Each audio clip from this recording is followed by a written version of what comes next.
আসসালামু আলাইকুম। বাংলা সংবাদে আপনাকে স্বাগতম। আজকের সংবাদের শুরুতেই জানিয়ে দিব, আওয়ামী লীগকে নিষিদ্ধ করেই ছাড়ব, হুঁশিয়ারি হাসনাত আবদুল্লার।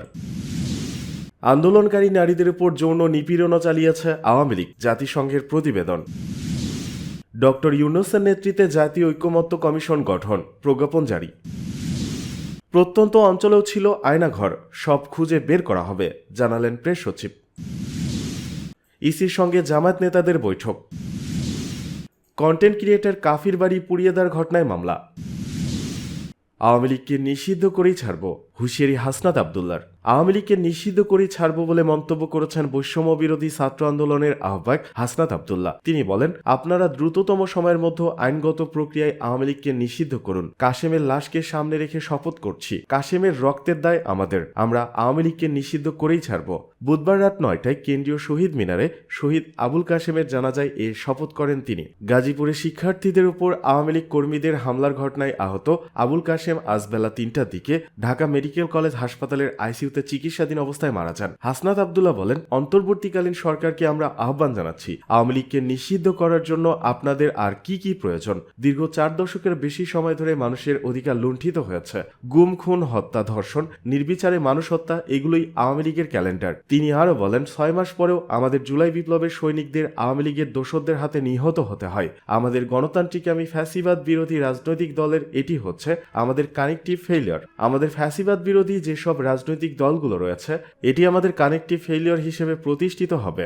আমরা এতদিন পর্যন্ত আইনি প্রক্রিয়ার মধ্য দিয়ে আওয়ামী লীগকে নিষিদ্ধ করতে পারি নাই। আমরা দেখছি ইতিমধ্যেই আওয়ামী লীগ অপরাধের বৈধতা উৎপাদন করেছে। এ সময় গাজীপুরে শিক্ষার্থীদের উপর আওয়ামী লীগ কর্মীদের হামলার ঘটনায় আহত হয়ে ঢাকা মেডিকেল কলেজ হাসপাতালে চিকিৎসাধীন আবুল কাশেমের মৃত্যুর ঘটনায় কফিন মিছিল করে বৈষম্য বিরোধী ছাত্র আন্দোলন। এদিকে আন্দোলনকারী নারীদের উপর যৌন নিপীড়নও চালিয়েছে আওয়ামী লীগ, জাতিসংঘের প্রতিবেদন। ছাত্র জনতার অভ্যুত্থানে ক্ষমতাচ্যুত শেখ হাসিনা ও আওয়ামী লীগ সরকারের বিরুদ্ধে গুরুতর মানবাধিকার লঙ্ঘনের প্রমাণ পেয়েছে জাতিসংঘের তথ্য অনুসন্ধান দল। বিশ্ব সংস্থাটি এক প্রতিবেদনে বলা হয়েছে, জুলাই আগস্টের আন্দোলন দমাতে নিরাপত্তা বাহিনী, গোয়েন্দা সংস্থা এবং আওয়ামী লীগ ও সহযোগী সংগঠনগুলোকে নিয়ে মাত্রাতিরিক্ত বল প্রয়োগ করেছে। জুলাই অভ্যুত্থানে অংশ নেওয়া নারীদের অপদস্থ করতে উদ্দেশ্য প্রণোদিতভাবে নারী আন্দোলনকারীদের উপর যৌন নিপীড়ন চালিয়েছে আওয়ামী লীগ। তৎকালীন ক্ষমতাসীন দলের কর্মীরা নারীদের শারীরিক নির্যাতন, ধর্ষণের হুমকি এবং যৌন হয়রানি করেছে। গত বছরের 1 জুলাই থেকে 15 আগস্ট সংগঠিত ঘটনাপ্রবাহ বিশ্লেষণ করে জাতিসংঘের মানবাধিকার বিষয়ক হাই কমিশনের দপ্তরের তথ্য অনুসন্ধান প্রতিবেদনে এ চিত্র উঠে এসেছে। বুধবার জেনেভায় এ প্রতিবেদন প্রকাশ করে জাতিসংঘ। প্রতিবেদনে বলা হয়, জুলাইয়ের মাঝামাঝি সময়ে আওয়ামী লীগ সরকার সশস্ত্র কর্মীদের সংগঠিত করতে থাকে। আন্দোলন দমনের প্রাথমিক ধাপে আওয়ামী লীগ নেতাদের উস্কানিতে লাঠিসোঁটা, ধারালো অস্ত্র এবং কিছু ক্ষেত্রে আগ্নেয়াস্ত্র নিয়ে শিক্ষার্থীদের উপর হামলা চালায় ছাত্রলীগ কর্মীরা। নারীদের আন্দোলনে অংশগ্রহণে নিরুৎসাহিত করতে তাদের উপর যৌন নিপীড়ন করা হয় এবং অপদস্থ করার চেষ্টা করা হয়। এর মধ্যে কয়েকজন নারীকে বেআইনিভাবে আটক করা হয়। কয়েকজন নারী আন্দোলনকারী নির্যাতন ও অমানবিক আচরণের শিকার হন। এছাড়াও শিশুদেরও লক্ষ্যবস্তু করা হয়। আন্দোলন চলাকালে শিশুদের বিচার বহির্ভূত হত্যা, বেআইনিভাবে গ্রেপ্তার, অমানবিক পরিবেশে আটক, নির্যাতন ও ইচ্ছাকৃত অঙ্গহানি ঘটিয়েছে পুলিশ এবং অন্যান্য নিরাপত্তা বাহিনী। নারীদের উপর শারীরিক আক্রমণের পাশাপাশি যৌন নিপীড়নও হয়েছে নিয়মিত। নারী আন্দোলনকারীদের বারবার অবমাননাকর শব্দ ব্যবহার করে লাঞ্ছিত করা হয়েছে। নারীদের ধর্ষণ ও যৌন নিপীড়নের হুমকি দিয়েছে হামলাকারী আওয়ামী লীগ, ছাত্রলীগ ও পুলিশ সদস্যরা। ডক্টর ইউনূসের নেতৃত্বে জাতীয় ঐকমত্য কমিশন গঠন, প্রজ্ঞাপন জারি। 7 সদস্যের জাতীয় ঐকমত্য কমিশন গঠন করা হয়েছে, যার সভাপতি অন্তর্বর্তী সরকারের প্রধান উপদেষ্টা অধ্যাপক ডক্টর মোহাম্মদ ইউনূস। সহসভাপতি হিসেবে আছেন সংবিধান সংস্কার কমিশনের প্রধান অধ্যাপক ডক্টর আলী রিয়াজ। বুধবার মন্ত্রিপরিষদ সচিব ডক্টর শেখ আব্দুর রশিদ স্বাক্ষরিত এ সংক্রান্ত প্রজ্ঞাপন জারি করা হয়েছে। কমিশনের সদস্য হিসেবে আছেন জনপ্রশাসন সংস্কার কমিশনের প্রধান আব্দুল মুঈদ চৌধুরী, পুলিশ সংস্কার কমিশনের প্রধান সফরাজ হোসেন, নির্বাচন ব্যবস্থা সংস্কার কমিশনের প্রধান ডক্টর বদিউল আলম মজুমদার, বিচার বিভাগ সংস্কার কমিশনের প্রধান বিচারপতি এমদাদুল হক এবং দুর্নীতি দমন কমিশন সংস্কার কমিশনের প্রধান ডক্টর ইফতেখারুজ্জামান। 15 ফেব্রুয়ারি থেকে এই কমিশন কাজ শুরু করবে বলে জানানো হয়েছে। প্রজ্ঞাপনে বলা হয়, কমিশন আগামী নির্বাচন সামনে রেখে নির্বাচন ব্যবস্থা, পুলিশ, বিচার বিভাগ, জনপ্রশাসন, সংবিধান ও দুর্নীতি দমন বিষয় সংস্কারের জন্য গঠিত কমিশনগুলোর সুপারিশসমূহ বিবেচনা ও জাতীয় ঐকমত্য গঠনের জন্য রাজনৈতিক দল ও শক্তিসমূহের সঙ্গে আলোচনা করবে। কমিশনের কার্যালয় সরকার কর্তৃক নির্ধারিত হইবে। কমিশনের মেয়াদ হইবে কার্যক্রম শুরুর তারিখ হইতে 6 মাস এবং প্রধান উপদেষ্টার কার্যালয় এই কমিশনকে সাচিবিক সহায়তা দেবে বলে প্রজ্ঞাপনে বলা হয়েছে।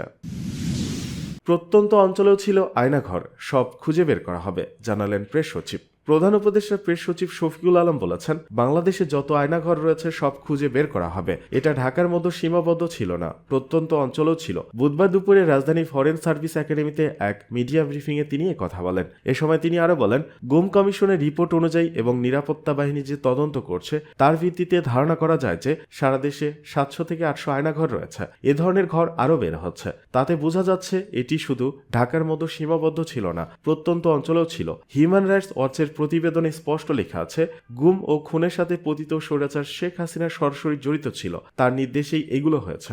এছাড়াও তিনি বলেন, আমরা 3টি এলাকায় আয়নাঘর পরিদর্শন করি, তার মধ্যে 2টি র্যাবের আর একটি ডিজিএফআই এর। সেখানে বন্দীদের কিভাবে রাখা হতো, নির্যাতন করা হতো, কিভাবে সময় কাটিয়েছেন, কেউ কেউ সেখানে 7 থেকে 8 বছর কাটিয়েছেন, তার বর্ণনা আসলে প্রকাশ করার মতো না। এই পরিদর্শনে এগুলো প্রকাশ পায়। প্রধান উপদেষ্টা প্রতিটি স্পটে গেছেন, সেখানে যারা বন্দী ছিলেন তারা তাদের সাথে হওয়া ঘটনাগুলো প্রধান উপদেষ্টাকে বর্ণনা করেছেন। এদিকে আয়নাঘরের আলামত নষ্ট করা হয়েছে কিনা সেটা গুম কমিশন দেখছে। যে মামলাগুলো হচ্ছে সেগুলো আন্তর্জাতিক অপরাধ ট্রাইব্যুনালের প্রসিকিউটররা দেখছেন। প্রত্যেকটি আয়নাঘর এভিডেন্স হিসেবে সিলগালা করা হবে, কারণ আমাদের লিগ্যাল প্রসেসে এগুলো সময় লাগবে। গুম কমিশন বলবে আলামত আদৌ নষ্ট হয়েছে কিনা।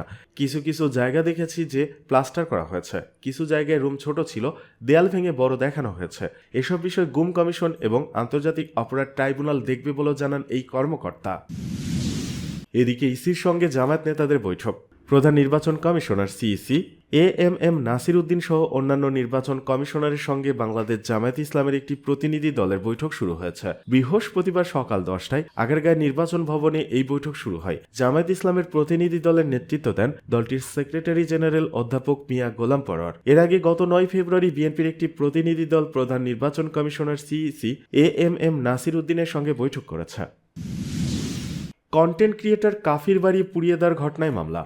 নুরুজ্জামান কাফির বাড়ি আগুনে পুড়িয়ে দেওয়ার ঘটনায় মামলা দায়ের করা হয়েছে। গতকাল রাত 11:30টার দিকে কাফি নিজে বাদী হয়ে অজ্ঞাতনামা ব্যক্তিদের নামে কলাপাড়া থানায় এই মামলাটি দায়ের করেন। মামলার বিষয়টি নিশ্চিত করেছেন কলাপাড়া থানার OC Mostafizur Rahman. July August আন্দোলনে সক্রিয় অংশগ্রহণ এবং ধানমন্ডি 32-এ গুমের আস্তানা ধ্বংসে জনগণের সঙ্গে ফ্রন্টে থাকায় পরিকল্পিতভাবে বাড়ি জ্বালিয়ে দেওয়া হয়েছে বলে কাফি তার মামলায় উল্লেখ করেন। কলাপাড়া থানার ওসি তদন্ত মোস্তাফিজুর রহমান বলেন, কাফির ঘর পোড়ানোর বিষয়ে পুলিশি তদন্ত চলছে। উল্লেখ্য, মঙ্গলবার দিবাগত রাত 2টার দিকে বাহির থেকে দরজা আটকে দুর্বৃত্তরা কাফির বাড়ি পুড়িয়ে দেয় বলে অভিযোগ করেন কাফির বাবা এবিএম হাবিবুর রহমান। তবে আগুন পুরো ঘরে ছড়িয়ে পড়ার আগেই ঘরে থাকা পরিবারের 6 সদস্য দরজা ভেঙে বের হতে সক্ষম হন। আগুনে নগদ টাকা ও স্বর্ণ অলংকার সহ প্রায় 50 লাখ টাকার ক্ষয়ক্ষতি হয়েছে। পুড়ে যাওয়া বাড়ির সামনে বুধবার সংবাদ সম্মেলন করে জুলাই আন্দোলনের সমন্বয়কারী ও সোশ্যাল মিডিয়ায় চেনামুখ কাফি বলেন, সম্প্রতি ধানমন্ডির 32 নম্বর বাড়ি ভাঙচুরের সময় আমি সেখানে লাইভে ছিলাম, স্লোগান দিয়েছি। এই ঘটনায় আমার বাড়িতে আগুন দেওয়ার ঘটনা ঘটেছে।